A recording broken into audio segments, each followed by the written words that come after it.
that is a GT3 brake duct, and it's going on our Porsche Boxster.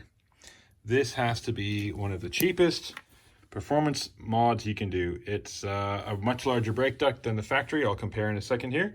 And these in Australia were under $6 each. I think they're about the same, 5 something in the US and really cheap in the UK.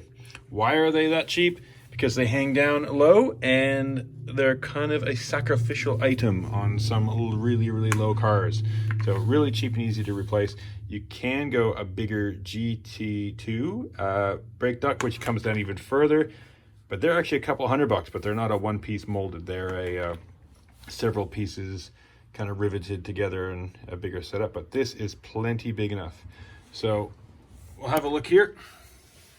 It's a very fast job to do. Here is the stock one. Okay, now of points to note, see here this tab, that plastic, and there I'll point with something here. There is like a little metal channel that locates that tab. So that's how you know it's in the right spot. Now I'll show you on this. So that's the front of it. That's the back. So there's these clips that go on the back that you have to pop off. So let's just get in here and pop those little tabs off. Because we're not reusing this, we could probably just rip it off, but okay, we just need a little, we'll get our screwdriver in over the back. Yep, that was it. And pop that tab out of there. Okay, just had to get this camera out of my hands.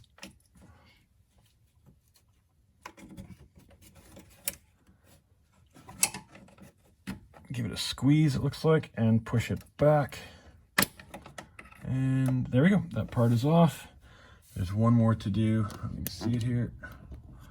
Okay, getting the second one here, get the screwdriver in, kind of push it back, top and bottom, and we should be able to just leave with that.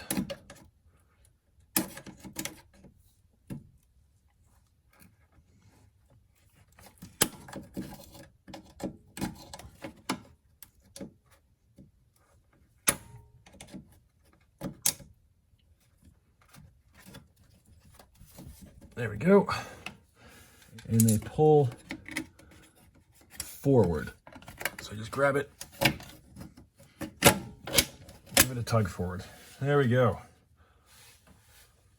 Stock one removed. Let's compare the size. Have a look at that.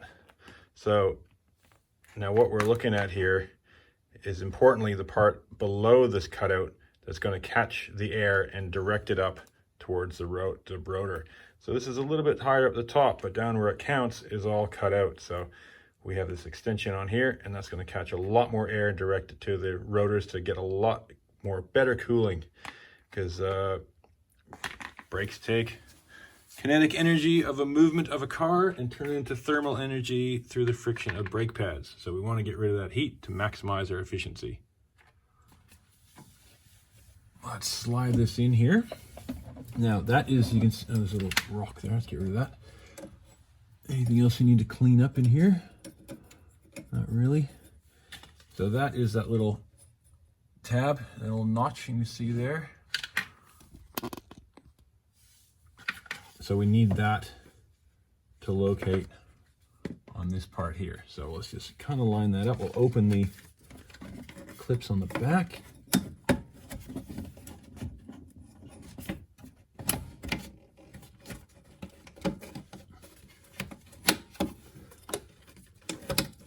This is pretty flexible plastic, so easy to move around, manipulate.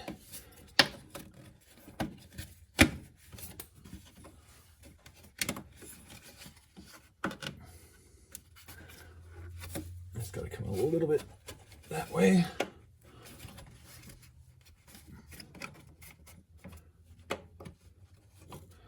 And that's it. Well, now we need to just do up the clips.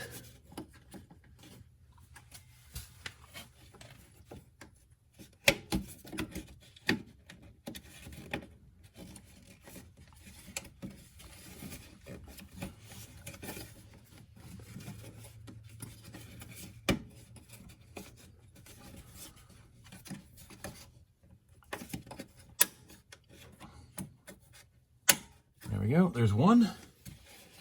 I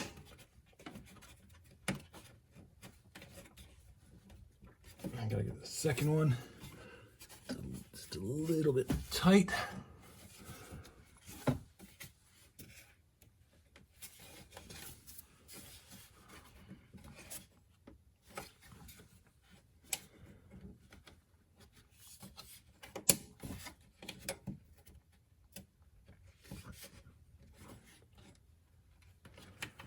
I think that's it there. Done. That was fast, and that hangs down a lot more, so that's going to be a lot more efficient. So you can see where it directs the airflow right to the rotor. Right on there, the heat shield is actually cut back. We did that in our Audi to maximize kind of cooling on the backside. So we have the RS3 brake ducts on our S3, but look at that. That's just going to funnel air right in there and drop the heat. The one final thing to look for, it was sitting a little bit too far back, so we just had to give it a wiggle, and it really kind of seated in much better. And that was predominantly because if you go under here and look, you can see more plastic tabs there that have to that just sit into that groove and line up nicely. Easy setup to do. Now we hit the other side all up. This is a probably a 10-minute job to do both sides.